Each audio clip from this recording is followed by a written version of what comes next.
It's NBC 26 at 10. Senate candidate Leah Vukmir gets the nod at this year's Wisconsin GOP convention.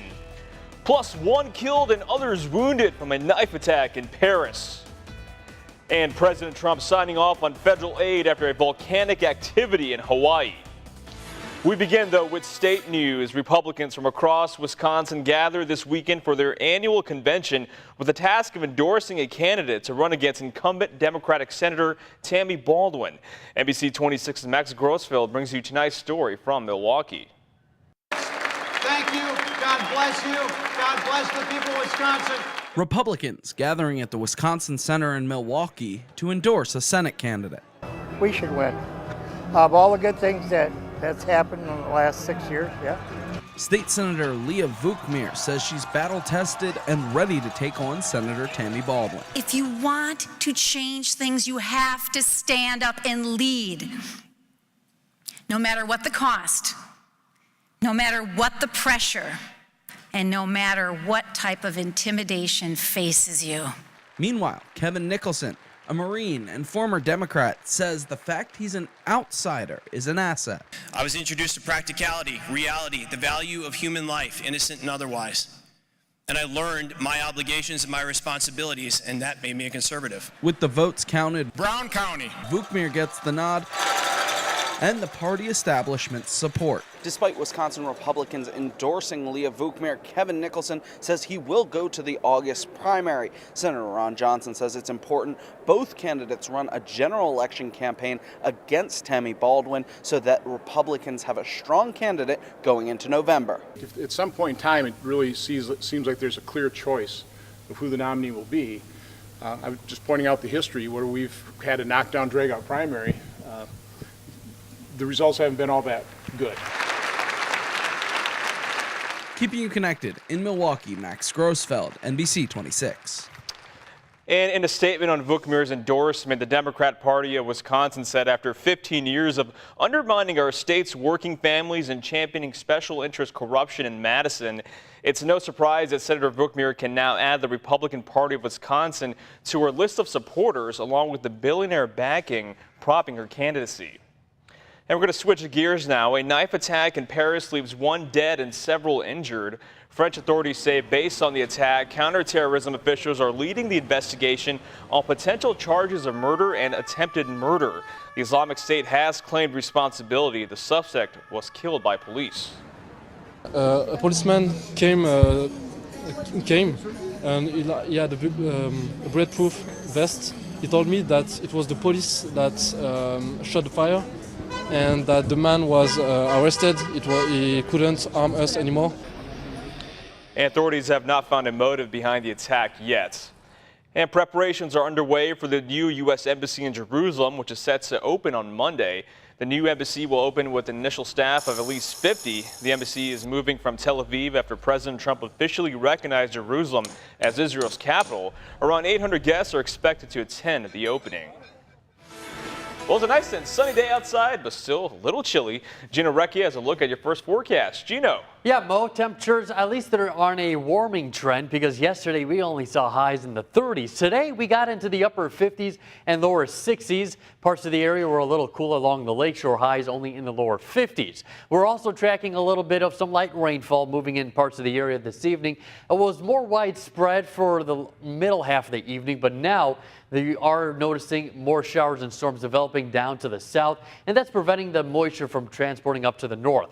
It looks like tomorrow for your Mother's Day, expected to warm up even more and more sunshine. That forecast in just a bit. Good to hear, Gino. Thank you. And covering America now, the eruption of a volcano has rocked parts of Hawaii for more than a week. And late last night, President Trump signed off on a cleanup aid for the state. Here's Kim Hutcherson with more. After more than a week of volcanic activity on Hawaii's Big Island, President Donald Trump approved a major disaster declaration late Friday evening. Protecting residents over the next 30 days is expected to cost more than $2.9 million. The White House said federal assistance will be made available to state and local governments. Lava emissions appear to have stopped in the last few days, but scientists worry more eruptions could be on the horizon. The question is, when will that explosion occur, if it occurs? And so we're on pins and needles waiting to see what happens with that. As they wait, people on the island are trying to shield themselves from the fallout. We really want to take measurements to protect the children right now. We have masks for them, but I don't know if any of them are really small enough for the small baby. The eruptions released high levels of sulfur dioxide and other gases into the atmosphere. These toxic fumes can mix with moisture, causing volcanic smog and acid rain. It's mostly going to be an irritant. It will be trouble breathing or maybe some burning of your lungs. While the eruptions and gases are relatively isolated on one part of the island, experts stress the importance of following evacuation orders. As long as you leave, you'll be fine. I'm Kim Hutcherson reporting. Switching over to local news now, more than 50 people in Manitowoc are back home today after a gas leak at Riverwoods Place that happened just before midnight. WPS says that gas leak was from an outside gas main on the building. No injuries were reported. Staying in Manitowoc now, officials say one person has been treated and released after a fire at a duplex on the 1100 block of Marshall Street. It happened just before 8 in the morning today. Fire officials say they kept it to one room. The cause still unknown. People living in Oshkosh are raising money for the family of a girl who was killed in an accident recently. Oshkosh police say 4-year-old Aria Vaughn was hit by a car while riding her bike. She was brought to a hospital where she later on died. Today, a benefit was hosted at Sliders and Treats. They say in times like this is when people are there for their fellow neighbor. That's what a community is to me. That's how I was raised. So just helping others, you know. And it's a tragic thing having this happen to a family, you know, you don't expect that. And donations can also be made at Associated Bank in Oshkosh. For more information on that, just visit our website at NBC26.com. A study at UW-Madison shows people in Wisconsin are concerned about not having enough young people in smaller communities. One professor studied more than 1,000 communities and found more than 200 are getting younger people and are keeping young adults only. Now, research says the loss of younger people can boost the cost of schools and public services. And a special day for hundreds of University of Wisconsin Green Bay students as they walked across the stage. It was the school's 97th commencement ceremony. Hundreds were awarded their diplomas at the school's Crest Center. The school says this year they had nearly 1,000 graduates and nearly 90% of them live right here in the Badger State. Big congratulations to the class of 2008. And when we come back, still can't decide what to get mom on her special day. We can help you with that after the break. But first, what's the weather going to look like for the rest of the weekend? Forecast up next. And now, your NBC 26 Storm Shield forecast with meteorologist Gino Recchia. It's a mild, relatively mild evening with temperatures in the upper 40s right now and calm winds. This afternoon, though, we had a nice start to the day. We had a sunny start with some high-level clouds that were passing through the area. But later on into the afternoon, we had those clouds start to increase in coverage and limit the sunshine because of some showers that developed later on in the evening hours. But at least we did warm up into the upper 50s, so that filtered sunshine did help us out a little bit. This evening, we're a little cooler in the 40s for most of us along the lakeshore. 43 right now in Sheboygan. 52, though, up towards Shawano, 51 in Wapaka, 44 in Sister Bay, and 48 in Sturgeon Bay. Temperatures right now are several degrees warmer than where we were at this time last night, between 5 to 10 degrees or so. And we will be adding on to those temperatures as we get towards tomorrow because winds will be coming in out of the south and southwest. We have winds light and variable right now. They will eventually change out of the south and southwest tomorrow as a high pressure will be shifting off to the east and we get that return flow. You see that in the SkyCast model, so that's part of the reason why we will go back into the 70-degree range with the exception for areas along the lakeshore because of a lake breeze. The radar is showing a few light rain showers. Most of it is now down and confined south of Highway 10. And as we go over the next few hours, the rain showers will continue to diminish down to the south, where we have a line of training thunderstorms that have developed over southern Wisconsin, just north of a warm front.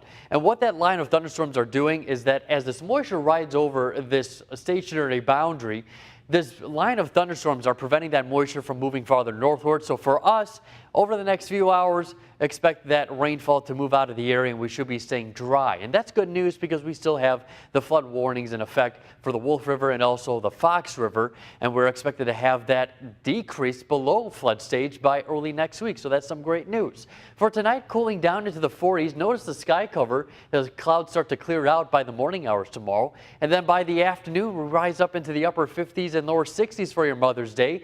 Expecting temperatures to be between 5 to 8 degrees above the normal for this time of year. And then on Monday, once again, back into the 70s. 40 degrees tonight, winds very light out of the north and northeast between 2 to 5 miles per hour. A little bit of cloud cover, but I do think we'll see more sunshine tomorrow for your Mother's Day forecast high of 71 degrees. Winds out of the south and southwest between 5 to 10 miles per hour, so a very light breeze. Then we get into the early part of next week, Monday going into the upper 70s. A little cooler as we get towards Tuesday. Back to near 80 degrees on Wednesday, and then as we end the work week into the weekend, we do have a little bit of a cool down, and there is a possibility of a chance of some showers or thunderstorms. It depends exactly where the system sets up. Right now, I'm keeping it off the forecast mode, but as we get closer, Friday and Saturday, we'll have to watch out for that. Mama Recchia will be so proud. Her son is giving the gift of good weather this week. I know, 70s, it's great. All right, thank you so much, Gino. We got more news after the break. Stay with us. Welcome back. Nearly 100 kids from Northeast Wisconsin got a crash course in fishing today. The event was put on at Osprey Point in De Pere by Fish for Kids. Organizers say it's a way for kids to learn how to fish and get excited about nature. It was also a partnership with Big Brothers Big Sisters. Organizers say it's a great way for kids to bond and have fun at the same time. It makes their matches stronger and last longer when they can do activities together that are with other matches. Nearly 200 people, including volunteers, were in attendance today. And many people will be celebrating Mom this weekend. And tomorrow is Mother's Day, as we know. There's a handful of freebies and discounts for Mom out there. One special treat is at Baskin-Robbins. You can get $3 off any ice cream cake with a minimum purchase of $15 by using promo code MOMS. And there'll also be plenty of activities for moms here in Northeast Wisconsin tomorrow. The Green Bay Botanical Gardens, the Packers Hall of Fame, and the Neville Public Museum all have free admissions for mothers out there. So many choices. And coming up in sports, the Timber Rattlers hope to close out the homestand with a series sweep. Plus, it's pack to school for some of the green and gold. Hear from Packers running back and college graduate Aaron Jones after the break.